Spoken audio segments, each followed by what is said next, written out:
Hello and welcome to episode 3 of Ask Paulie Anything. So today I'm going to focus a little bit on technical questions, mostly around PHP. I get quite a number of questions about this, about PHP versions and different settings that you can set to manage PHP.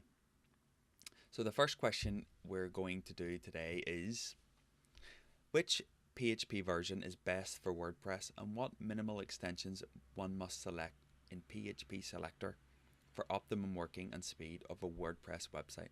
So this has two parts. The second part I'm going to quickly address about PHP Selector. I'm assuming PHP Selector in this case is referring to something like the cPanel Easy Apache configuration. I think these things come with default selections for PHP extensions. My advice is, unless you know what you're doing, and unless you have a very good reason to do otherwise, leave the defaults exactly as they are.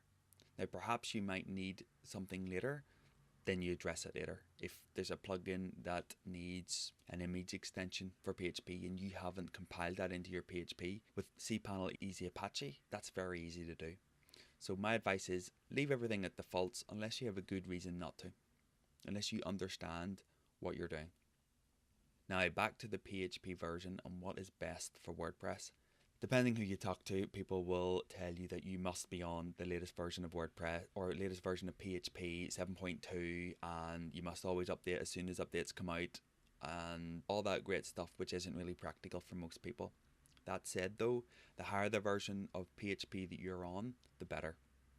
Now if you're running PHP 5.2 for example, which is over 10 years old at this stage, then you really need to take steps as soon as possible to move yourself from that. If you're on a web host that does not make it easy for you to upgrade to at least PHP 7, move to another web host. Simple as that. I'm going to assume with this talk that you're on a web host that is at least good enough to allow you the option to upgrade your PHP. So when you're choosing your PHP version, what you want to do is strike a balance between compatibility on your site and running the latest version of PHP that you can.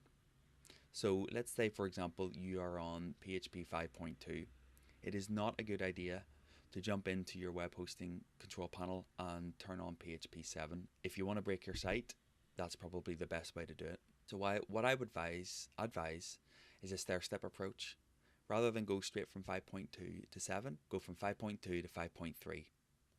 Leave it, don't touch it for a few weeks, and go through all your sections of your main site and test everything. Test if it's an e-commerce site, test the purchase. Test to make sure that you're not getting errors and warning notices. Then leave your site for at least 2 to 3 weeks, maybe a month if you want to be really safe, and make sure that no major errors come up. If you're happy with that, move on to the next level of PHP 5.4. Do exactly the same thing. Don't get impatient and don't go, well, if I can run 5.3, I can run 5.4 and 5.5, 5.6. That's not the point. The point is to bring you slowly up to the point where you can run the latest version of PHP with very few errors and not taking down your website. Stair-step it, test it. Once you're happy with it, move to the next version. When you get errors or notices, take a note, very clear note of those error notices. Give them to the plugin developers depending on where that error is happening. And hopefully they can sort it out. So that's PHP version handling. Get up as high as you can and stair-step it. Now, recently WordPress.org has said that the ideal version for WordPress is PHP 7.2. I would advise, just for the moment, against going all the way up to PHP 7.2. If you're running PHP 7.1 and you've been doing so for a long time, then perhaps, yes, test PHP 7.2. If you want to give yourself more work, go all the way up to the highest version.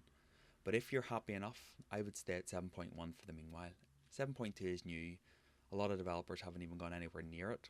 We haven't done anything with 7.2 because there's no point. The percentage of WordPress websites that are running even 7.1 and above is still tiny.